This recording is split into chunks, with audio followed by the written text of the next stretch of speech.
en las representaciones pictóricas más importantes de la Edad Media, que es el Pantocrátor, que es cuando se ve la figura de Jesús sentado como en un asiento majestad, como si fuera el gran rey del universo, sí.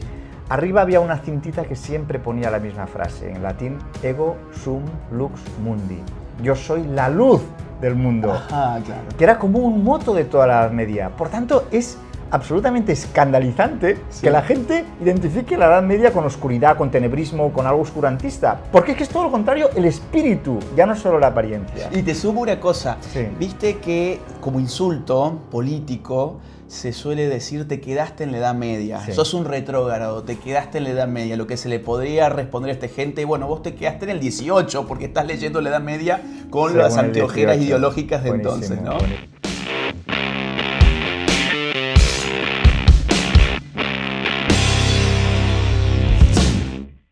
Jaume Aurel es catedrático de Historia Medieval de la Universidad de Navarra, profesor de Teoría de la Historia, especialista en Teología Política y miembro del Grupo Religión y Sociedad Civil del Instituto de Cultura y Sociedad, ICS.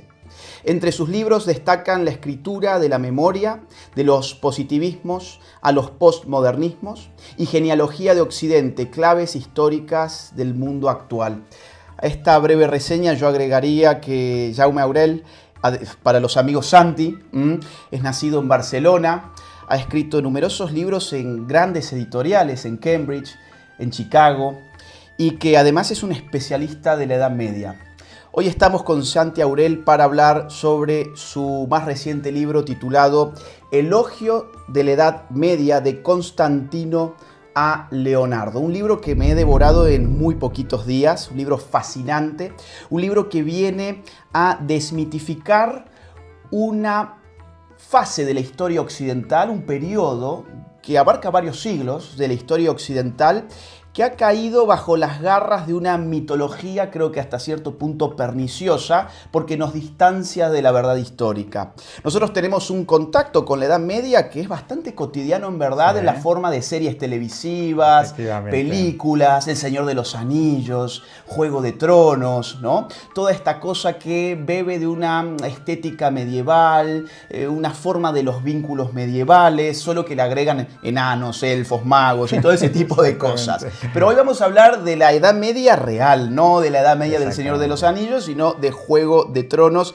Y vamos a meternos en este libro, Elogio de la Edad Media de Santi Aurel. Bienvenido al canal y gracias por estar acá. Hacemos una breve pausa para dar un aviso comercial. Junto con Binance y el Instituto Líder en Educación Financiera, NW Professional Traders, estamos regalando 5 USDT a los primeros 30 usuarios en registrarse en Binance a través del link que les dejo en la descripción de este video. Sigan los pasos y con solo 2 minutos de su tiempo pueden ganarse 5 USDT. Muchas gracias, también es un gusto que podamos intercambiar tantas ideas en la Universidad de Navarra contigo, ahora que estás un tiempo aquí. Con nuestra colega también Montserrat Herrero, ¿verdad? Que estuvo en el canal, me Montserrat parece. Herrero estuvo en el canal, hicimos un video que yo se los recomiendo, es imperdible, sobre filosofía política. Está subido acá en el canal y pertenece al mismo grupo de investigación que Santi Aurel, exactamente. Muy bien. Así que Santi, mira, empecemos con este video tratando de desmitificar cosas que se han venido diciendo sobre la Edad Media a partir, bueno, de lo que presentás en tu libro y de tus estudios en general, que sos un especialista en esta materia. Yo quisiera empezar por ahí. ¿Por qué la Edad Media? ¿Por qué alguien escogería la Edad Media como objeto de estudio? Muy bien. Aquí hay dos facetas en mi personalidad, en mi vida, que han influido mucho. Primero, yo soy de Barcelona. Sí. Entonces, desde pequeñito, mis padres me llevaban al barrio gótico, yo me quedaba fascinado por aquellas callejuelas que tenían hasta el olor medieval, la música medieval que oía de los cantores que están allí pidiendo dinero, pero tocando instrumentos medievales, como la viola. Entonces, todo aquello a través de los sentidos, aquello fue impregnando mi personalidad. Y después yo tenía unos abuelos que tenían unas bibliotecas absolutamente repletas de libros, ¿no? Y eso me interesó mucho por la historia. Y después la Edad Media, conforme hice haciendo la carrera de historia, vi que era un periodo tan desconocido por la gente que dije, yo tengo que hacer algo por cambiar esta agenda. Te voy a poner un ejemplo que me llamó muchísimo la atención, que es muy reciente. Cuando inició la guerra de Ucrania, un periódico español de mucha tirada, no estoy hablando de uno pequeñito, a toda página, Sí. tanto en la edición digital como en la escrita, en la impresa, titulaba Putin empieza una guerra medieval en Ucrania. Yo dije, esto es terrible, porque la guerra de Ucrania tiene de todo Sí, menos medieval. sí. Porque en la Edad Media el código caballeresco, el código feudal, no permitía lucha en los centros civiles, o sea, bombardear las ciudades, en ese caso menor. La guerra siempre quedaba restringida al campo de batalla, se respetaba a las mujeres, a los niños y a los ancianos. Había un código caballeresco que incluso hacía que se respetaran muchísimo los dos contendientes. O sea, que de guerra medieval, nada. El siglo XX ha sido terrible en guerras, y la Edad Media, que no era ningún sitio idílico, como nada es en la historia, Claro. tampoco ni mucho menos era peor quizá de lo que hemos sufrido en el siglo XX y estamos empezando a sufrir en el siglo XXI. Además que la lógica de la guerra no era nacional. Exactamente. En la Edad Media, o sea, comparar dos estados-nación en guerra en el siglo XXI con una lógica política que no tiene nada que ver con esa estructuración actual, la verdad que es una falta de tino importante. Claro, ¿no? entonces te pongo este ejemplo porque hay dos realidades aquí. Una realidad que es la Edad Media y luego la proyección que hemos ido haciendo de la Edad Media. Claro. Yo siempre suelo poner el ejemplo, nosotros la idea que tenemos de la Edad Media es la idea que tenían los ilustrados del siglo XVIII, Sí. Voltaire y compañía, Sí. ¿no? Entonces, es como si tú vas al dentista a curarte algo del diente y te encuentras dos puertas. Usted va a ser intervenido con unas técnicas del siglo XVIII, que sería la ilustración, digamos, o intervenido con las técnicas del siglo XXI. ¿Tú cuál elegirías, Agustín? Siglo XXI. Vale. Entonces, lo paradójico es que nosotros, para comprender la historia, utilizamos los mitos que se crearon desde el siglo XVIII. La historia, en parte, es una ciencia también, Exacto, no queremos claro, que lo sea. claro. Pues no, para determinados eventos históricos utilizamos las ideas surgidas en el siglo XVIII. Y por tanto nos sometemos a una operación de dientes con las técnicas del siglo XVIII desde el punto de vista del conocimiento histórico. Incluso la representación metafórica de ese periodo responde a las necesidades político-ideológicas del XVIII. Es decir, un periodo oscuro frente a un periodo ilustrado, ¿no? La luz frente a las tinieblas.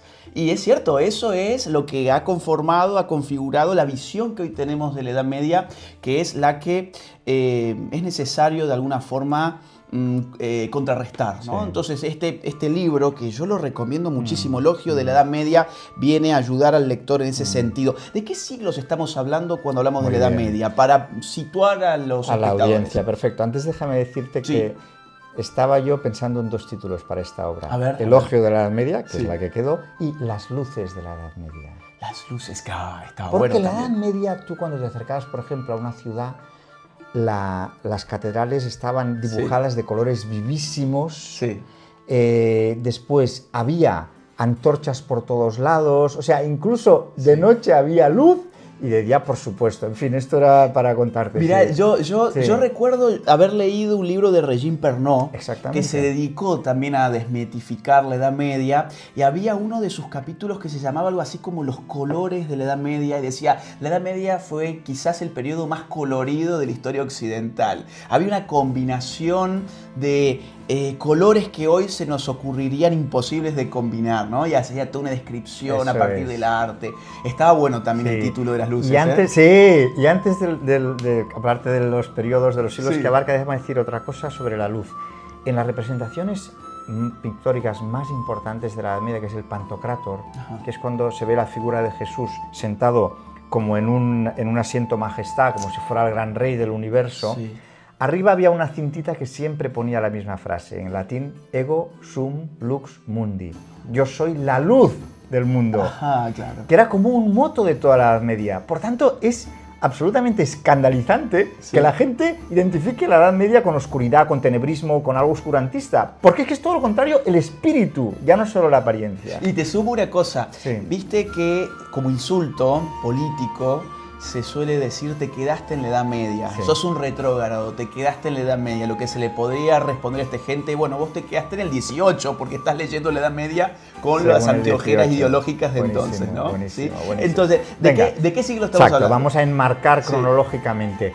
Primero, en la Edad Media hablamos desde el siglo IV al XV. Ujú. ¿Por qué estos siglos? Fíjate que son 11 siglos. un medievalista como yo, pues tenemos la gran ventaja de que podemos analizar una gran parte de la historia, sí. ¿no? Estamos hablando de Europa, aunque Europa, Oriente Medio, Rusia, o sea, hablando de Europa, pero digamos, desde una perspectiva muy amplia. ¿Por qué siglo IV y por qué siglo XV? Estos son un arbitrio, es una convención. La Edad Media en sí mismo no existe, son categorías que inventamos los historiadores para comprender la historia. Pero bueno, asumiendo que es un concepto que yo creo que funciona, porque tiene una personalidad muy marcada, siglo IV porque es cuando empieza el emperador Constantino, que es uno de los últimos grandes emperadores del Imperio Romano. Sí.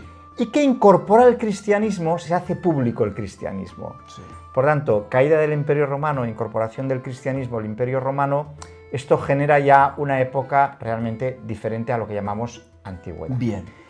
Y el punto de llegada es el siglo XV, porque realmente a partir de la segunda mitad del siglo XV tenemos el Renacimiento, el humanismo, el protestantismo, la eclosión del Estado y del capitalismo, que son fenómenos, vamos a llamarle, modernos. Sí. Por tanto, creo que más o menos se comprende y tiene sentido esta distinción. Yo quisiera entrar entonces en el tipo de sociedad medieval porque es algo realmente difícil para personas que estamos habituadas a vivir bajo una política regida por el Estado-Nación y un sistema económico regido por el sistema capitalista. Es muy difícil imaginarse cómo se estructura la sociedad medieval. Entonces, ¿cómo podríamos caracterizar la sociedad, el sistema social medieval? ¿Es lo mismo que feudalismo? Es decir, ¿está bien decir que el sistema social de la Edad Media es el feudalismo? ¿Son cosas parecidas pero no iguales? ¿Cómo se explicaría esto? Muy bien. La estructura social más importante de la Edad Media no es el feudalismo, porque eso solo abarca 2, 3 o 4 siglos de los 11 de la Edad Media. Luego podemos matizar esto. Sí. Lo que es más importante para comprender la Edad Media es que, a diferencia de la época anterior y de la posterior, la categoría esencial no son las clases sociales, sino los estamentos. ¿Qué significa esto? Que en la sociedad medieval cada uno tenía un lugar en la sociedad no por el dinero que tenía, no por la capacidad adquisitiva, sino por el trabajo que desarrollaba. Bien. Por eso se llama sociedad trifuncional. Bien. Porque la sociedad medieval, que siempre es muy ordenadita, por eso Dante organiza su Divina Comedia en 3 partes, sí, claro. Cada uno tiene 3, los tercetos, cada terceto tiene 3, el número 3, todo ordenadito, bueno. Entonces, las 3 estamentos son los que rezan, que están en la cúspide de la pirámide, los que guerrean, los militares, los caballeros, y los que trabajan en general. Bien. Eso es muy importante para comprender la Edad Media, porque las categorías marxistas se han proyectado hacia abajo, y igual que te he contado antes que la Ilustración da una visión equivocada de la Edad Media, tampoco podemos filtrar la Edad Media por un sistema de clases sociales, porque no era eso. Bueno, y para acabar de lo de la estructura social, ¿qué es lo que pasa? Que en el siglo XIII-XIV entra un factor fundamental, que son las ciudades. Las ciudades. Que después podemos hablar un poquito más. ¿Qué pasa con las ciudades? Que las ciudades rompen mucho esta sociedad tripartita porque hay 2 elementos que se incorporan muy fuerte. La menestralía, los artesanos, que es verdad que son los que trabajan, pero ya en un ámbito urbano, y muy importante, los mercaderes, los empresarios, la burguesía, que ahí ya mete un factor nuevo. Pero yo te definiría eso. ¿Y había movilidad en esta sociedad estamental o uno estaba más bien arraigado en una especie de sistema de castas donde vos nacías, era lo que eras? O yo podía escoger, bueno, a ver, quiero ser de los que rezan, quiero ser de los que guerrean o quiero continuar la vida de campesino de mi padre, por ejemplo. Muy bien. No era tan rígido ni de un sistema de castas, ni en la actualidad que hay una flexibilidad social y profesional. Entonces, este intermedio, ¿qué significaba? Que ahí distinguiríamos 2 grupos, los que pertenecían a la aristocracia, de ahí salía el gobierno del clero, el gobierno de la iglesia, y por tanto los que rezaban, y los que guerreaban. Y luego todos los que estaban en las cosas agrícolas, ganaderas, los artesanos. Entonces, empieza a haber una movilidad muy grande cuando la ciudad empieza a dominar. En los siglos XII, XIII, XIV empieza a haber movilidad. Es decir, la respuesta mía sería que en la primera parte de la Edad Media había una rigidez bastante grande, pero a partir del siglo XII, XIII, con las ciudades, aquello salta por los aires, ¿no? Quiero que analicemos entonces distintas esferas que no sé, tengo mis dudas si eran esferas que eran que estaban tan claramente delimitadas en la Edad Media, sospecho que no. Nosotros habitualmente hablamos de la esfera política o la dimensión política, la dimensión cultural, la dimensión social. Yo entiendo la dimensión económica, supongo que allí había un revoltijo bastante distinto de lo que nosotros tratamos de sistematizar, pero vamos a entrar con esas delimitaciones. Políticamente, ¿de dónde provenía el poder? Es decir, ¿cuál era la teoría del poder político que reinaba en la Edad Media? Se llama la teoría descendente del poder, que significa que el poder siempre viene de Dios y lo difunde hacia una cabeza. Esta cabeza era bicéfala en la Edad Media. Había una cabeza del mundo clerical religioso muy importante, que es el Papa, que es el que tiene la autoridad universal, y los obispos, que son los que ya dividen esa autoridad en su territorio, y luego la parte temporal, vamos a llamarle política, que es muy importante la figura del rey, el monarca, porque el monarca de algún modo es la cabeza del cuerpo social. Fíjate, hay un asunto muy interesante que tú conoces bien porque sé que estás estudiando mucho la Revolución Francesa. Los revolucionarios franceses decapitan al rey. Eso es muy importante. Es simbólico. Claro, porque primero la cabeza es verdad que es la parte del cuerpo que está más cerca del cielo. También es la parte más noble, donde están los pensamientos, donde se dirige. El rostro también. El rostro, exactamente. Y es la que hace como de unión con todo el cuerpo. Por tanto, decapitando al rey, los revolucionarios, que de simbología sabían muchísimo, lo que quieren decir es, ya el poder ya no viene de arriba, sino que viene del pueblo y se va hacia arriba. En ese sentido, la política tenía esa idea, una idea descendente del poder. Y además decapitaban a los nobles, ¿no? Además, o sea, todo lo que fuese jerárquico había que aplanarlo. Lo jerárquico entonces era lo medieval, donde el poder venía de arriba hacia abajo. Aunque un medieval fue el que ideó la teoría ascendente del poder, ¿no? Basilio de Padua. Perfecto, entonces vamos ahí. Dos cosas respecto a esto. Primero, es interesante que el rey era el primus inter pares, el primero entre pares. O sea, la nobleza era un cuerpo en sí mismo del que el rey era el primero de iguales. Pero estaba entre iguales. Interesante lo que has dicho, claro, estaba entre pares, digamos, ¿no? Entre pares. Lo que tú mismo has dicho, ¿no? Que el rey en el fondo es la nobleza, por eso los revolucionarios van contra la nobleza. Y efectivamente eso es un matiz muy importante. Gran parte de las creaciones modernas que atribuimos a la edad moderna, al capitalismo, el Estado, lo que acabas de decir, el cambio en la concepción de la descendente a la ascendente, provienen sobre todo de autores de los siglos XIV y XV. Basilio de Padua es del siglo XIV y él se lo plantea en la Iglesia. Es interesante, con muchas cosas en la Edad Media. Por ejemplo, el derecho canónico, se recuperó el derecho romano gracias al derecho de la Iglesia. Esto hablaremos luego si quieres. Claro. Pero ¿qué pasó con Basilio de Padua? Que él habló del conciliarismo. Él dijo, el poder de la Iglesia no puede estar solo polarizado en el Papa porque es el representante de Dios. No, viene más de abajo. Por tanto, es el primero que empieza a romper... Bueno, el primero, nunca sabemos quién es el primero porque él se debió basar en otros.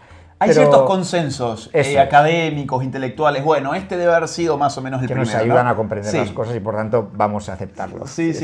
Mira, quiero entrar en varios temas de política, pero ya vamos a ir a temas jurídicos, a temas económicos. Hay un tema que me parece muy importante, que son las relaciones entre la Iglesia y el rey. Hay un poco una caricatura de que o bien la Iglesia gobernó en la Edad Media, o sea, ¿quién era el gobernante? Era el Papa. O la otra caricatura es, en verdad, el rey se legitimó con el Papa y el que verdaderamente gobernaba era el rey, que utilizaba casi como un accesorio a la Iglesia. Había una especie de cofradía, de alianza oscura y tenebrosa entre el rey y la Iglesia. ¿Esto vos dirías que es un poco parte de esa mitología de la Edad Media? ¿Siempre funcionó así? ¿Nunca funcionó así? ¿Cómo fueron las cosas? Te cuento, mira, ya que estamos en una sesión desmitificadora, un gran mito que no solo afecta a la Edad Media, sino en general, es el famoso proceso de secularización. Nosotros los modernos nos pensamos que hemos sido los capaces de distinguir política y religión, que la religión ya está fuera del debate público. Primero, esto no es verdad, porque sabemos que la religión nos sigue pesando muchísimo. Y segundo, Ya en la Edad Media, de hecho en cada época pasa, había esta tensión, que a mí me gusta llamarle, fíjate, tensión esencial entre lo político y lo religioso. Y que había tensión significa que las cosas iban más o menos bien, porque cuando no hay tensión entre política y religión, es que la política se ha comido a la religión. Sí. Por ejemplo, Rusia hoy, no hay tensión. Es verdad, claro. Porque Putin se lo ha comido todo. Él nombra a los obispos, le dice a los obispos los que tienen que decir respecto a la guerra de Ucrania. Irán, desde la revolución iraní del Ayatollah Khomeini... Fue al revés. Fue al revés. Claro, claro. La religión se lo comió todo y en el fondo nadie cree que ellos son gente místicas, espirituales. En el fondo la política, el poder acaba comiéndoselo todo. Claro. Pero es verdad que fue por el otro lado. En la Edad Media, en cambio, había mucha tensión. Pero esto es un buen signo. Y claro, claro. Porque, a ver, desde una doctrina moderna es que el poder está separado, se está peleando entre sí, ¿no? Claro. Entonces, ¿qué pasó? Porque te voy a poner un ejemplo que he estudiado mucho, como sabes, que son las autocoronaciones de los reyes medievales. Sí, sí, sí. Entonces, nosotros nos pensamos, seguro que gran parte de la audiencia, y yo también, antes de empezar este estudio, pensaba que era el obispo el que colocaba la corona al rey en el momento más importante, que es la coronación, el inicio del reinado. Sí. Sin embargo, tenemos muchísimos ejemplos donde no es así. ¿Por qué? Porque el rey le dice al obispo, mira, tú me vas a ungir, que es la primera parte de la ceremonia, la unción con aceite, que recuerda a esa del rey David. Claro. Algunos de los oyentes estarán familiarizados con que se cuenta que el sacerdote unge al rey David y desde entonces David se ve como legitimado por Dios para ser rey. Entonces, esa primera parte, obviamente el rey dice, esta la haces tú al obispo. Dice, pero la corona solo la puedo tocar yo, porque representa el ámbito político y temporal. Ah, ok. Y por eso él quiere coger la corona y se autocorona. Sí. Y además no es un gesto que es una opereta como la que hizo Napoleón. Claro. Napoleón secuestró al Papa, lo llevó allí y delante de él se autocoronó. No sabemos muy bien exactamente cómo fue, pero parece que fue una autocoronación. No. Esa es verdad. Hay un contenido en esa, que es tratar de distinguir lo político de lo religioso. Dicho esto, también había muchísimas mezclas, tanto porque el rey quería dominar al Papa o al obispo de su lugar, o el Papa a veces quería dominar todo. En el siglo XIII fue cuando el Papa, que es Inocencio III, empieza lo que se llama la teocracia papal. Sí. Es cuando el Papa realmente puede dominar. ¿Pero dónde acaba eso? En el cisma de Occidente, en el cisma de tal, y en los problemas conciliaristas, y al final el protestantismo. O sea, el precio que tuvo que pagar la Iglesia para entrometerse en los aferes políticos fue tan grande que esto ha marcado la historia de la Iglesia casi hasta 1870. Claro. Que con la unificación de Italia desaparecen los estados pontificios y por suerte la Iglesia se queda ya confinada en el Vaticano y no tiene nada más que decir. Interesante. O sea, algo característico de Occidente es la tensión entre el poder religioso y el poder, digamos, de los gobernantes, para ponerlo en términos amplios, ¿no? Y en términos políticos hay otro gran mito que es la monarquía, ¿no? Cuando uno habla de Edad Media se imagina al monarca absoluto, que en verdad ya es moderno. Efectivamente. En verdad ya es moderno. Y vos en tu libro vas describiendo distintas monarquías, por ejemplo, la monarquía peregrina, la monarquía carismática. ¿Cómo podemos entenderlo? Claro, te cuento. Mira, es muy importante distinguir que desde el siglo IX-X, desde Carlomagno, muchos de los oyentes también están familiarizados con la gran figura de Carlomagno, ¿no? Carlomagno es el primer rey en Occidente que es capaz de rememorar con una cierta entidad el Imperio Romano, que siempre está ahí presente, ¿no? La figura omnipresente, simbólica y real del Imperio Romano. Y a partir de ahí la monarquía se consolida bastante, pero es una monarquía simplemente que se llama territorial. Es decir, el rey es propietario de su territorio como tú eres propietario de este apartamento, ¿no? Incluso probablemente si tú lo tienes alquilado no eres ni propietario, tienes posesión de él. Pero los reyes incluso distinguían de lo que eran propietarios y de lo que poseían, ¿vale? Pero es verdad que a partir del siglo XII aparece lo que llamamos la monarquía feudal. Bien. Que aparte de posesiones territoriales tenía vínculos personales con los nobles, vasallos, y por tanto, hombre, ya es una monarquía que tenía más poder, porque no solo era el espacio, sino las personas. Y efectivamente, a partir del XVI empieza una monarquía que se llama autoritaria. Carlos V, Felipe II, Isabel de Inglaterra, que ya son capaces de dominar algo más que una pertinencia al territorio y una vinculación personal. Hay algo como metafísico que nos empieza a recordar al Estado, ¿vale? Sí. Y luego llegaría efectivamente la absoluta y el totalitarismo, que no tiene nada que ver con esa monarquía territorial o feudal de la Edad Media. No sé si queda un poco más claro. Súper claro. Pero esto es muy importante porque, claro, muchos medievales, mucha gente medieval, vio como una bendición la monarquía, porque al empezar a tener más poder el monarca, pudo dominar todos esos espacios feudales. Casi anárquicos, ¿no? Claro.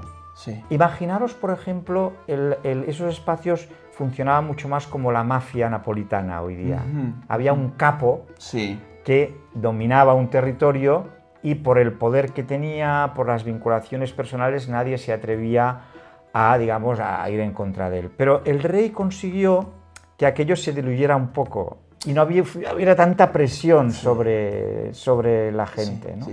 Perdón, evidentemente, eso, lo feudal, era muchísimo mejor que la esclavitud. Exacto, claro. Digo claro. Yo, todo en su contexto. Claro, he remitido lo feudal en el siglo XI y XII fue lo mejor. Cuando sacamos esos sistemas de sitio, como el esclavismo hoy día, la trata de blancas o la mafia en Nápoles, lo que sea, cuando tú quitas el problema no es el esclavismo, el feudalismo, el capitalismo, sino cuando los quitas del lugar, ¿no? Exactamente. Y yo estaba pensando en el tipo de vínculo, porque hemos hablado de vínculos personales y esto quizás para la gente todavía no dice mucho. Podemos quizás explicarlo de esta forma. Nuestros vínculos personales jurídicos en la modernidad son contractuales. Es decir, yo contraigo un vínculo contractual contigo firmando un acuerdo que delimita derechos y obligaciones. Ahora, en la Edad Media no estaba regido por un contrato el vínculo personal, sino que tenía otras formas, ¿no? Y acá aparece la idea del señor, vasallo, el señor, el vasallo, etc.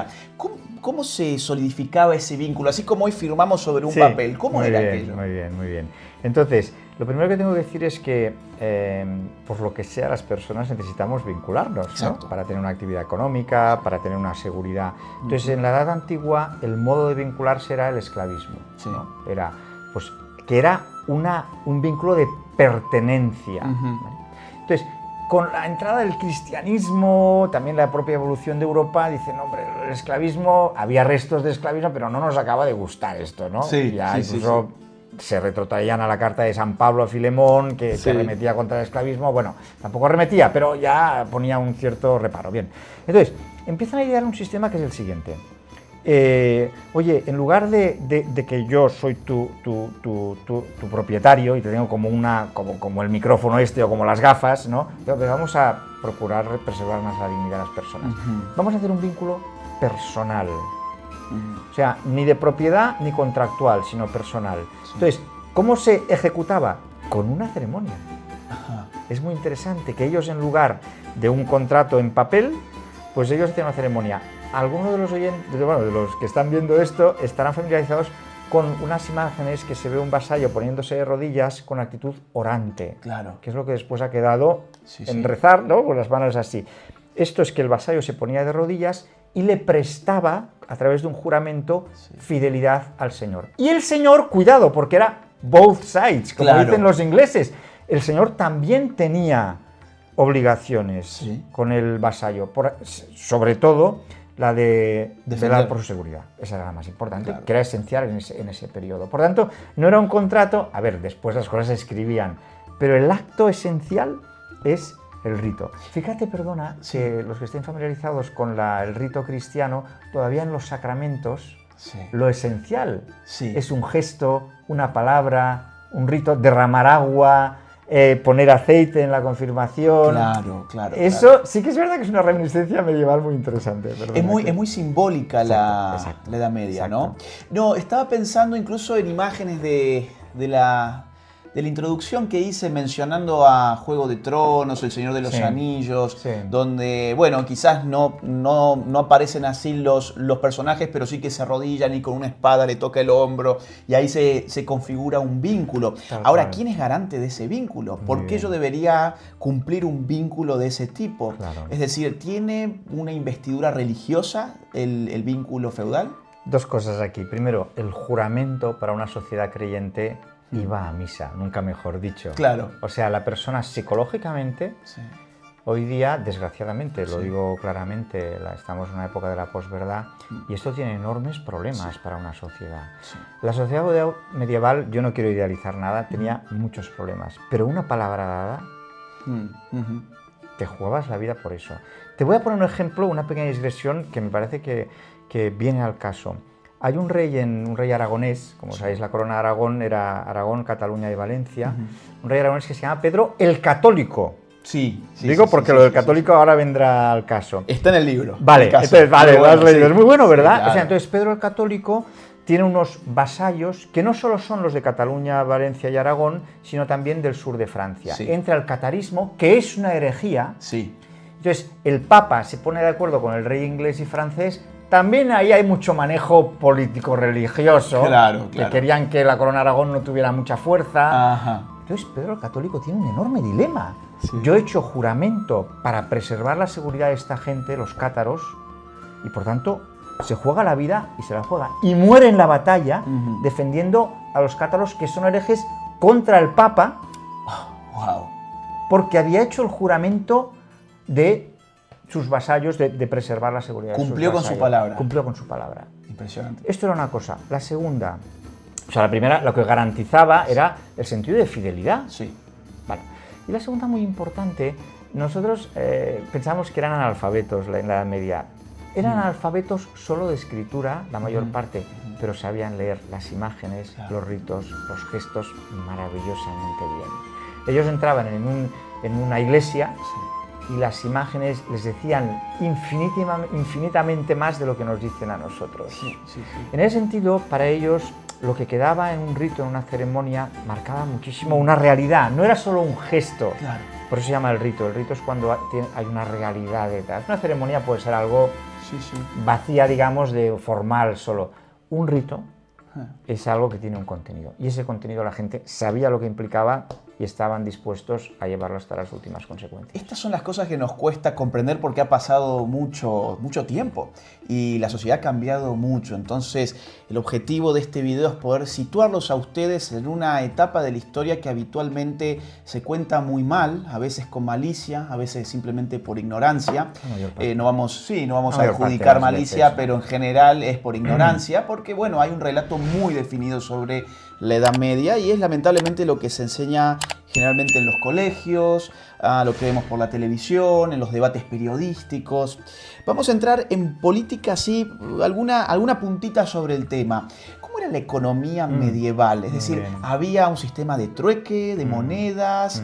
¿Había intercambios? ¿Era una economía familiar donde la familia cultivaba lo que iba a comer esa noche? ¿Cómo funcionaba? Entonces aquí sí que podemos hablar de una evolución, desde una política realmente muy de intercambio. Cuando cayó el Imperio Romano, los siglos V, VI, VII, la sociedad urbana se perdió, yo creo que es lo más importante de esa caída, y por tanto se transformó en una sociedad muy agrícola, ganadera, y el intercambio inmediato. Muchos de los que están viendo este vídeo viven en pueblos, y en los pueblos, por ejemplo, a veces sigue habiendo la costumbre del mercado un día a la semana. Es muy bonito porque eso es muy medieval. La gente de la comarca venía al centro comarcal, que no era una gran ciudad, pero era un pueblo, y ahí se hacía el intercambio. Por tanto, era un intercambio local, vamos a llamarle. Bueno, lo que pasa es que a partir del siglo X, XI, o sea, estamos hablando de 5 siglos, del X al XV, el comercio marítimo, sobre todo, una vez que esto nos llevaría demasiado lejos, se han aclarado las posturas entre el mundo islámico, que ha dominado todo el norte de África y Oriente Medio, y el mundo cristiano, el Mediterráneo se vuelve a abrir un poco y empieza a haber ya un intercambio que yo diría no solo regional, sino internacional, hablando en términos contemporáneos. O sea, desde la península ibérica hasta prácticamente lo que ahora es Irán, ¿no? Todo un espectro muy amplio, norte, sur, este, oeste, ¿no? Y ya en el siglo XIII, sobre todo las fascinantes ciudades italianas, ¿no? Florencia, Venecia, Génova, que eran repúblicas comerciales riquísimas, empiezan a dar la vuelta y empiezan a tener muchísima conexión con otro polo riquísimo de Europa, que son los Países Bajos e Inglaterra, y, importantísimo, con los viajes de Marco Polo, se empieza a conectar con China y con la India sobre todo. Entonces, en el siglo XIII-XIV ya podemos hablar de una economía precapitalista. Por tanto, Claramente. hay un espectro muy grande. Sí. Aquí lo más importante es la conjunción entre el mundo urbano y el comercio. Cuando el mundo, se retroalimentan los dos. ¿Qué es antes, el huevo o la gallina? No lo sé. Claro. Pero empieza a crecer las ciudades y empieza a crecer el comercio. Las ciudades se ponen murallas y no las ponen para defender, sino las ponen porque si tú pones unas murallas, claro, 2 puertas y todos los productos tienen que pasar por esas 2 puertas. Claro. Y allí, como no había muchos medios para otros medios, pues entonces, bueno, todo esto configura un nuevo mundo, nunca mejor dicho. Sí, claro, imaginaba. Perdona, muchos de los problemas, yo me río hoy cuando se habla, por ejemplo, de la autonomía de Cataluña, no sé, claro, muchas veces lo primero que se pide es autonomía fiscal. Claro, exactamente. Eso pasó exactamente así en la Edad Media. ¿Qué fue, siglo XII más o menos? Exactamente, 12. A partir del 12. ¿Qué pasó? Que las ciudades dijeron, autonomía respecto a los nobles y el mundo feudal. Nosotros somos un mundo diferente. ¿Y a quién acuden? Al rey. Ah, bien. Y ahí se empodera el rey. Claro, se empodera el rey porque además las ciudades le dan a él más dinero para sus guerras, para montar su corte, y el rey les dice, oye, si me tratáis bien, yo os doy autonomía, velo para que tengáis autonomía jurisdiccional, para que podáis cobrar vuestros impuestos, para que tratéis bien a vuestros burgueses. Sí. Es como una cadena que empieza a poder moverse y ya no tiene fin, ¿no? Y esa es un poco la cuna del Estado absoluto, ¿no? Del Estado absoluto y del capitalismo. Y del capitalismo. Las dos cosas. O sea, que es muy interesante. Que nacen más o menos al mismo tiempo. Sí, yo diría que el nacimiento se empieza a vislumbrar en el 13, cuando se consolidan las monarquías y cuando las ciudades empiezan a tener mucha importancia y el comercio pasa a ser un comercio que ya es capitalista, o sea que no solo es un intercambio personal, sino que hay un capital entre medio, y a partir de ahí tú empiezas a ver esos. Aunque yo estoy de acuerdo que son fenómenos modernos en el sentido que Estado y capitalismo en el siglo XVI cuando realmente se consolidan. Sí, y podemos hablar de una tensión entre la nobleza y el rey de la misma forma que hablamos de una tensión entre la iglesia y el rey. Absoluta. O sea, a partir del siglo XI y XII el eje de tensión se traslada hacia la nobleza y el rey, sin duda, porque el rey rápidamente toma partido por las ciudades. Claro. Pasemos a una última esfera, que es cultura. Esto quizás sea hasta lo más interesante en general, ¿no? Sí. Hay una idea de que la Edad Media tiene una especie de recelo con la tradición clásica y que entonces quien recupera esa tradición es el humanismo, es, mejor dicho, el Renacimiento. ¿Esto es así? Es buenísimo esto. Yo solo no, es que me vendrían demasiadas ideas a la cabeza, pero empiezo diciéndote, ¿cuánta gente sabe latín hoy día? ¿Qué porcentaje diríamos? 0,01%. Estaba por decirte eso, 0,1% más o menos. ¿Cuánta gente sabía latín en la Edad Media? El 99% de los letrados. Admito que los letrados eran pocos, eran 3-4% de la población, pero es un mito absoluto, porque si tú no sabes la lengua que se hablaba en el mundo clásico, tú no puedes decir que yo estoy con el mundo clásico, tal. En cambio, todos los monjes, todos los políticos de la Edad Media, toda la gente que tenía un mínimo de cultura, no, podía acceder, y de hecho accedía directamente a los grandes autores clásicos sin intermediarios. ¿Qué es lo que hace el Renacimiento y el humanismo? Lo que hace es decir, yo lo que voy a hacer es enfatizar mucho mi vuelta al mundo clásico para distinguirme de los medievales, digamos, de la época anterior.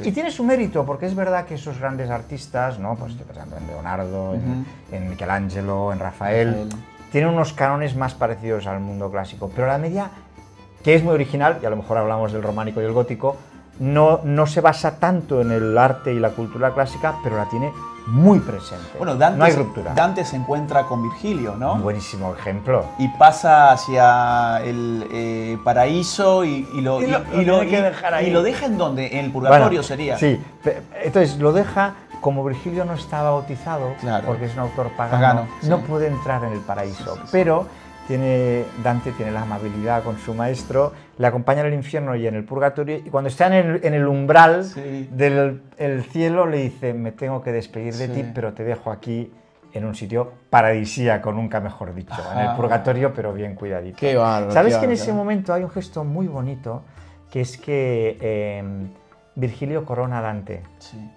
Entonces, a mí me parece, no sé si has visto que hay una imagen al principio del libro, que bueno, es una acuarela de Dante, la puedes mostrar. Al inicio del libro, ¿en qué? Pues aquí, esta, si la puedes mostrar, no sé si se verá o no. De hecho, yo voy a ponerla después como imagen. Entonces, ¿por qué la elegí como moto, digamos, del libro? Porque esto es una acuarela preciosa de Dalí, en la que aparece a Virgilio coronando a Dante en el momento de que se despiden. Me parece una imagen fascinante de que es un mundo unido, el mundo antiguo, medieval y el moderno. Claro. Virgilio, Dante y, salvando las distancias, aunque es un gran artista, Dalí. Entonces, tres grandes. Están conectados. Es un mismo plano, ¿no? Qué interesante. Y el arte medieval, porque yo quiero mostrar, ya que estábamos hablando de la imagen del libro, la ilustración que tiene este libro, yo te lo dije cuando es verdad. El otro día, la ilustración que tiene el libro es fabulosa. Cada escena, porque el libro está dividida en actos, es como una especie de gran teatro el libro. Gran escenario, ¿no? Escenario, eso. Un gran escenario, está dividido en actos. Son 3 actos y cada acto tiene distintas escenas y cada escena está introducida con una ilustración, ilustración que remite evidentemente a lo propio de cada escena y cada acto además empieza con una letra que después... Estilo medieval, Estilo medieval, que es fabuloso. O sea, realmente leer este libro es un placer para los ojos. Yo te revelé el secreto de que cada capítulo empieza el primero por la A, el segundo por la B, el tercero por la C, ¿no? Exactamente. Ya lo puedo hacer público, era algo un poco mistérico de la Edad Media, pero quisimos incluirlo así. Y cada una de estas letras está compuesta de distintos ornamentos, figuras típicamente medievales. La verdad que es para detenerse, mirar exactamente cada una de las figuras, porque de alguna manera uno está leyendo sobre la Edad Media algo que le parece tan lejano y necesita también comprender un poco de la simbología que recién hablábamos sobre eso. ¿Qué nos puedes decir sobre el arte medieval? Digo, a todos nos fascina el arte medieval. Creo que por regla general, cuando vamos a una iglesia medieval, cuando vemos arte medieval, quedamos deslumbrados. A mí no me pasa lo mismo, debo decir, con el arte contemporáneo, el arte postmoderno, no me pasa lo mismo con los edificios del capitalismo avanzado, pero los edificios de la Edad Media, digo, estos tipos estaban construyendo porque tenían a Dios en la cabeza. Claro. Es decir, estaban haciendo esto por algo que iba más allá de sus cuentas bancarias, ¿no? Claro.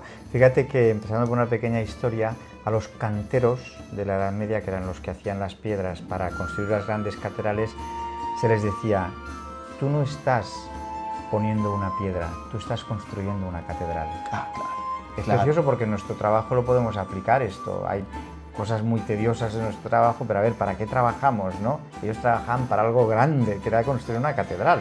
Y eso tiene mucho interés incluso para una teoría moderna como la de la alienación. Que la alienación es el obrero que está separado del producto final. Y es el obrero que solamente pone una tuerca, ¿no? Agarra la tuerca, pone la tuerca y ya no tiene contacto espiritual, vamos a decir así, con el producto final de su obra. Claro. Acá no había alienación, podríamos decir. No, y de hecho fíjate que en el mundo moderno y contemporáneo, cuando hay buenos jefes, son los que son capaces de hacerles ver a la gente que está haciendo tareas aparentemente rutinarias que ellos forman parte de un equipo, o sea que también depende mucho de cómo lo planteas, ¿verdad? Sí. Entonces, en la Edad Media, el arte, hay una cosa que a mí también me horroriza, que es cuando te cuentan la historia del arte diciendo, bueno, está el arte clásico y luego hay una falta de realismo, falta de técnica en el románico, porque es más tosco, tal. Señor, se acaba de cargar el Guernica de Picasso. Porque entonces, claro, allí ves una falta de técnica, qué mal están dibujadas las cabezas, tal. Sí. Entonces, es muy importante acercarse al arte medieval con ese significado simbólico, ¿no? Sí. Para ellos, a veces me preguntan, ¿cuál es el arte que te gusta más? Yo digo el románico. El románico. Porque tiene una contención, no enseña tanto, por ejemplo, como el gótico. A ver, que también las ¿De qué siglo estamos hablando? Vale, muy buena pregunta.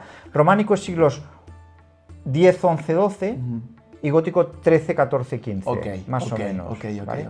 Antes hay prerrománico que se llama, que recuerda mucho más al mundo romano, precisamente. Bueno, entonces, que son las dos grandes fases del arte visible, ¿no? Medieval, el románico y el gótico. Entonces, el gótico parte de una idea muy neoplatónica, precisamente del mundo romano. la luz, ¿no? Es como Dios proyecta la luz en las cuestiones de la tierra. Y entonces todo el arte románico, tanto escultura, pintura y arquitectura, están dirigidas por digamos, por este moto, ¿no? Entonces, hay un arte románico que es más contenido, digo, que lo tenemos relacionado con esos capiteles, por ejemplo, donde hay escenas bíblicas muy esquemáticas, sí. Un trocito pues, de cara muy simbólica, con ojos grandes, sí. ¿No? Y luego, efectivamente, con el gótico, la cosa se va como haciendo más visible. Sí, ¿no? Sí. ¿Y cómo juega acá la profundidad? Que fue algo que hablamos en una cena hace poco, que yo te decía, a mí me encantan esas ilustraciones de la Edad Media donde no hay profundidad, buenísimo. Donde todo es un plano. Sí. Pareciera casi, lo voy a poner en términos tontos, ¿no? Pero casi pareciera como el dibujo de un niño, pero con una belleza que a mí por lo menos me hace quedar duro frente al cuadro mirando hasta el último detalle. Y es un cuadro que puede no tener ninguna profundidad. Claro. Y vos me dijiste algo muy importante, es que es una sociedad que no tiene profundidad temporal, ¿no? Exacto. Entonces, nosotros voy a generalizar y voy a hacer qué percepción del tiempo tiene la Edad Media y la Edad Moderna, ¿no? Entonces, en la Edad Media vivían un presente muy intenso, ¿no? Y estaban como enganchados al pasado.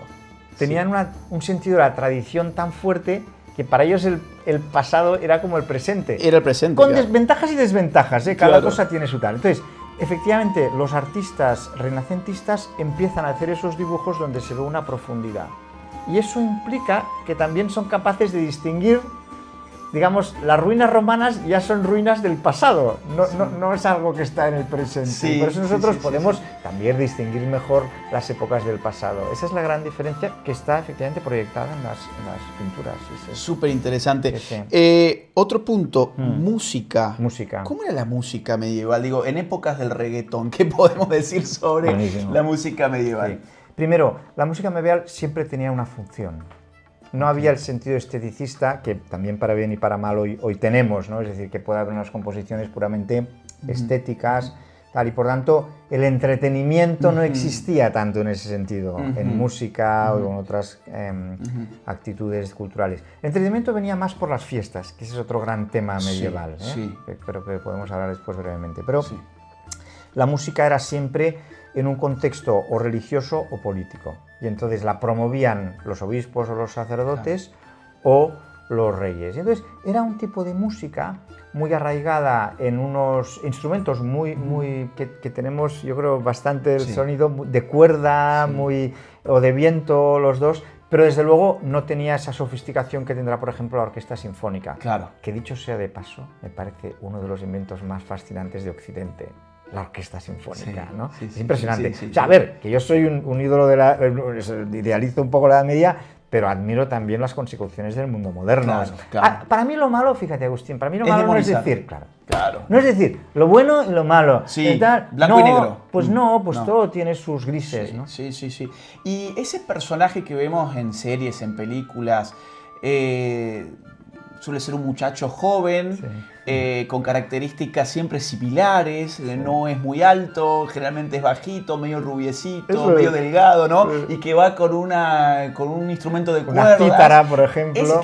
Ese es un trovador. Un trovador. Perfecto. Entonces, antes he dicho que había una música más religiosa y otra más laica. Entonces, tocas un fenómeno muy importante, ¿no? Que es a partir del siglo XII, las cortes, sobre todo del sur de Francia, empezaron a contratar literalmente a trovadores que unían la música con los grandes relatos épicos. A lo mejor os suena la chanson de Roldán, o el Mio Cid, el cantar del Mio Cid, el poema de los Nibelungos. Entonces había grandes leyendas en la Edad Media, que es un tema fascinante, que no nos dará tiempo de tocar, pero se iban cantando. Y entonces le ponían letra y música. ¿Qué conseguían con eso? Retención memorística. Mira, yo soy un fan de los Beatles, tú lo sabes. Lo sé. Yo, cuando no sabía inglés, ni idea, a los 5 o 6 años, me sabía todas las canciones de los Beatles. Porque cuando tú le pones música y rima a una letra, retienes. Qué interesante. O sea, era un mecanismo de transmisión cultural, ¿no? Total. Una retención. Donde no había televisión, donde no había cine, pero tenías a los trovadores. Exactamente. Y esto está asociado con una manifestación preciosa, la verdad, del mundo medieval, que es el amor cortés. Bueno, cuidado que esto no es muy políticamente correcto. Oye, amor cortés versus sí. amor romántico, Sí, ¿no? sí, exactamente. El amor Sí. romántico es una invención del siglo XIX. ¿Y cuál dirías así, en una palabra, qué es la diferencia entre el amor cortés y el amor romántico? Muy bien. El amor cortés es el que se basa no solo en una relación sentimental emotiva, como es el amor romántico, y por tanto fruto a veces de un momento de pasión y después se puede olvidar fácilmente, sino que el amor cortés, primero, es un amor laborioso, al caballero le cuesta mucho. Tiene que trabajar. Exacto, hacer que la dama, idealizada también, se vaya acercando a él, y la dama se deja acercar lentamente. Ahora, una vez están cerca, entonces la fidelidad, que es otro valor que hemos dicho, dura mucho más. Por tanto, las relaciones entre hombres y mujer estaban como más marcadas por la fidelidad, que hoy día tampoco es una cuestión, también para bien y para mal, que hoy no está muy a la moda. Por tanto, lo distinguiría sobre todo en eso. Algo que vos comentás es que Dante sublima su amor cortés para darle vida a una de sus obras, ¿no? Efectivamente, a Beatriz, que es su... Dante, de hecho, se inspira en la belleza de Beatriz para componer su obra, que es sublime, ¿no? Sobre el paraíso. Exactamente. Entonces, ¿qué está pasando aquí? Que el amor cortés también lleva unas manifestaciones culturales y artísticas sublimes. Interesante. ¿no? Entonces, en el fondo, a ver, hoy día mezclamos los dos amores, ¿por qué no? Pero es verdad que hay modelos que realmente son más hegemónicos, ¿no? Pregunta polémica en esta misma línea. ¿Vos dirías que había más o menos violencia sexual o no tenemos, la verdad, manera de saberlo? Mira, la respuesta es que no tenemos manera de saberlo. Entonces, aquí hay una cosa que sí sabemos. Ha corrido el bulo de, por ejemplo, que los señores feudales tenían derecho de pernoctar, derecho de pernada, que era pernoctar con la mujer de su vasallo la primera noche. No hay absolutamente ninguna evidencia escrita de esto. Ninguna. Qué dato tan importante, desmitificador a más no poder, porque yo he escuchado eso varias veces, el derecho de pernada. No descarto que un señor feudal abusara, lo que quieras, pero como no costumbre, exacto, como institucionalizada no existía. Entonces, no podemos saberlo. Hombre, de todos modos, a mí me llama un poco la atención que nosotros ponemos leyes y ponemos leyes y ponemos leyes contra eso y la violencia sigue aumentando. Sí, entonces, interesante. Claro, hay como una falta de sabiduría aquí que nos atañe. Y a veces, quizá tenemos más conocimiento que la Edad Media, pero sabiduría no estoy muy seguro. Porque en la Edad Media las cuestiones, es verdad que tendían a simplificarse mucho y se buscaban soluciones que fueran muy tal. Y luego déjame desmitificar otra cosa, porque esto sí que tengo que hacerlo. Esta te la iba a dejar para el final, vale. Que ya supongo por dónde vas, pero quiero que se queden porque yo dejé así el postre para el final, que va a ser lo más importante, que ya, mira, lo tengo hasta circulado acá. Un punto más sobre la cultura, 2 puntos más, bien breves. La caballerosidad, la idea del caballero. ¿Qué era ser caballero? Muy bien. Ahí hay un libro que también aconsejo a la audiencia, que es el de Ernst Gombrich, Historia breve del mundo. Ernst Gombrich es un historiador del arte que vendió millones y millones de su historia del arte. Es de los pocos bestsellers que ha habido, historiadores. Pues él tiene un librito que le dictó a su nieta, le daba como charlitas de historia, y un día decidió hacer una historia sencilla del mundo. Entonces, claro, es un hombre que tiene un prestigio brutal en todo el mundo. Y cuando se detiene en la Edad Media, le cuenta a su nieta, Elsa, le dice, mira, en la Edad Media los caballeros acostumbraban a dejar pasar a las damas delante de la puerta, los caballeros trataban bien a las mujeres. Dice, más allá del gesto, explica Ernst Gombrich, esto implica una sabiduría que es el respeto mayor que había entre el hombre y la mujer, ¿no? Porque nosotros vemos el caballero universal, pero la mujer también agradecía esos detalles que tenía el hombre, ¿no? Entonces la caballerosidad es tal cual.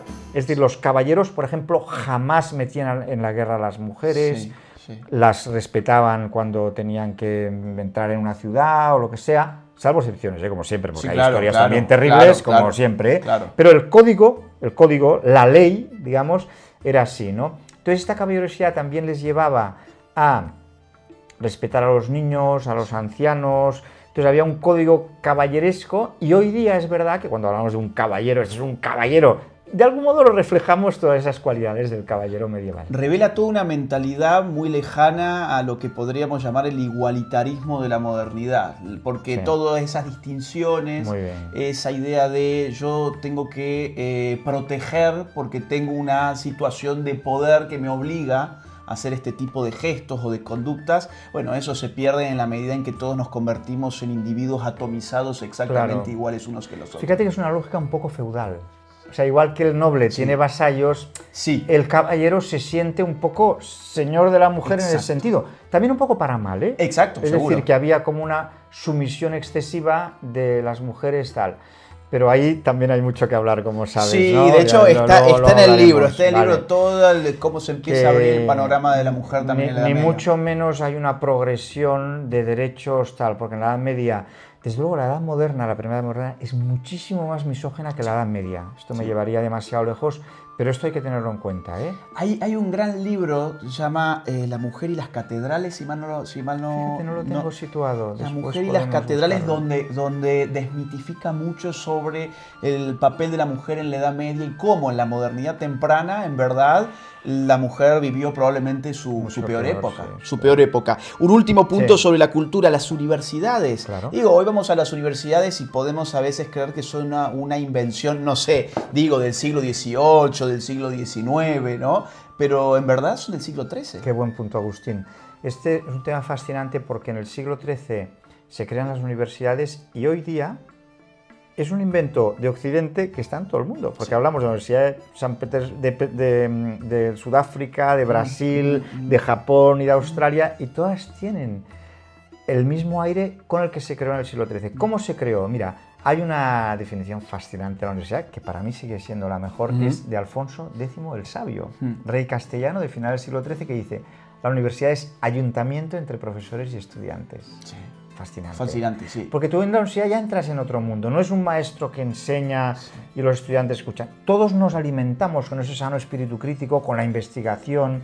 Entonces eso fue una creación de unos genios, que son algunos franciscanos y dominicos intelectuales, que antes, ¿qué había antes? Pues no se distinguían muchos los periodos de formación, pero ellos dijeron, a ver, a partir de los años 17, 18 años, nosotros tenemos que crear unas instituciones diferentes donde se unan profesores y estudiantes, donde haya investigación. Y fíjate, ellos dijeron, ¿con qué tres disciplinas empezamos? Teología, de donde vino la filosofía, el estudio de Dios, derecho, el estudio de la sociedad. Y traen aparte derecho romano, ¿no? Exactamente, lo retrotraen y lo traen de nuevo. Y medicina, que es el estudio de la persona. Dios, la sociedad y la persona. Otra vez esta sociedad medieval ordenadita. Siempre tres. Siempre tres. De la teología surgirían la filosofía y las ciencias experimentales, por la cosmología, Galileo, Newton, eran teólogos de algún modo. Esto me llevaría demasiado lejos, pero sí se entiende, ¿verdad? De hecho, tengo entendido que Newton tiene más obras de teología que obras, no sé, de astronomía, de física, exactamente, etcétera, ¿no? Y tenían por eso pudieron hacer lo que hicieron, porque tenían una visión muy holística de la realidad. Luego del derecho surgirían todas las ciencias sociales, que en el siglo XX, pues la sociología, la antropología, la psicología, la educación, la política, la comunicación. Y de la medicina surgirían pues todas las ciencias médicas tal como las conocemos hoy. Por tanto, es interesante que ya ese invento estuviera ya en el siglo... Es un invento medieval. Es un invento medieval. Lo es. Innegable. Hemos hecho un gran recorrido, pasamos por el sistema social, político, económico, cultural y vamos a cerrar con el postre. A ver, el mito de los mitos, la Inquisición. Supongo que ahí querías ir cuando te frené recién. Sí. La Inquisición. Bueno, vemos que lo que más se achaca a la Edad Media es ser un tiempo de persecución al infiel, a las brujas, a los herejes.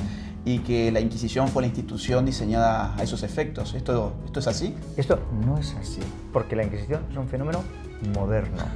Es impresionante la equivocación que hay aquí, el equívoco, ¿no? ¿Por qué es un fenómeno moderno? Porque la Inquisición es un instrumento del Estado para controlar la religión de sus súbditos, ¿no? Entonces, no puede haber Inquisición si no hay Estado moderno. Claro, es que exacto. Es tal. Es verdad que hay unos precedentes, ya muy a finales de la Edad Media, a finales del siglo XIV empezamos a ver que en el Reino de Aragón, precisamente en mi querido Reino de Aragón, empieza a haber algunos obispos que quieren empezar a controlar, pero es impresionante aquí el equívoco porque esto empieza sobre todo con la unión entre las monarquías ya modernas, de un Carlos V, de una Isabel la Católica, porque la Inquisición es tanto católica como protestante. Exacto, exactamente. Es más virulenta la protestante, como se sabe. Entonces, esto hay que desmitificarlo completamente porque es moderno. Ya tendríamos que tener otra sesión sobre la edad moderna, pero sí, hasta ya que venga otro. Llega, hasta aquí llego yo. O sea, pero la Inquisición no es mi fenómeno. No coincide cronológicamente con la Edad Media. Mirá qué interesante. Voy a cerrar, Santi, con una frase que me gustó particularmente en la página 203, porque creo que resume un poco, yo diría, el espíritu del libro en cuanto al objetivo quizás que yo intuyo que puede tener, o por lo menos que el libro ha tenido para mí como lector. Dice así: una vez más es preciso evitar la desagradable obsesión de los modernos de concebir la historia como un proceso progresivo lineal, donde lo moderno es siempre superior a lo medieval. Ese es un feo vicio heredado de la Ilustración del 18 y del positivismo decimonónico que deberíamos erradicar de una vez. La historia es una compleja realidad de idas y venidas, de claroscuros y altibajos, más que una línea ascendente donde lo presente es lo superior. Por eso el título, yo como lector debo decir que agarré esa frase y dije, este es el objeto del libro para mí como lector, que he ingresado a un libro titulado Elogio de la Edad Media y que se los recomiendo vivamente. Si han llegado hasta esta parte del video y han escuchado todo este resumen apretado que se ha hecho porque el tiempo es tirano, no dejen de adquirir el libro. Léanlo, no es un libro excesivamente largo, tiene 270 páginas, es un libro muy ágil, muy entretenido, no tiene además una prosa de esas oscuras donde uno está tratando de adivinar qué es lo que quiso decir el autor. No, esto es muy ágil, muy claro, yo diría, para cualquier persona que quiera meterse a ver qué hubo realmente en la Edad Media. Esto es un libro que no puede faltar en la biblioteca. Si están en España lo van a conseguir en las librerías españolas, y si están en América se les puede complicar un poco más, pero siempre se pueden conseguir a través de las plataformas digitales, por ejemplo Amazon. De modo que yo en la descripción de este video voy a poner links donde ustedes pueden adquirir Elogio de la Edad Media de Jaume Aurel. Santi Aurel para los amigos, gracias por haber estado en el canal. De nada, un placer, Agustín. Muchas gracias. Hasta la próxima. No quiero que cierres este video sin antes contarte que mi más reciente libro, titulado Generación Idiota, ya se encuentra disponible en las más importantes librerías de toda América y de España también. Además, podés encontrarlo a través de Amazon en el link que te dejo en la descripción de este video. Mi trabajo se financia única y exclusivamente a partir de las donaciones libres y voluntarias de aquellos que valoran mi trabajo. Si quisieras colaborar económicamente conmigo, te invito a hacerlo uniéndote en mi comunidad de Patreon, siguiendo el link que se encuentra en la descripción de este video, o bien uniéndote a la comunidad de YouTube haciendo clic en el botón Unirse. Si no pudieras colaborar económicamente, no te preocupes, hay muchas otras formas de ayudar. Por ejemplo, difundiendo este video, poniéndole like, dejando tu comentario, suscribiéndote a este canal y activando la campanita.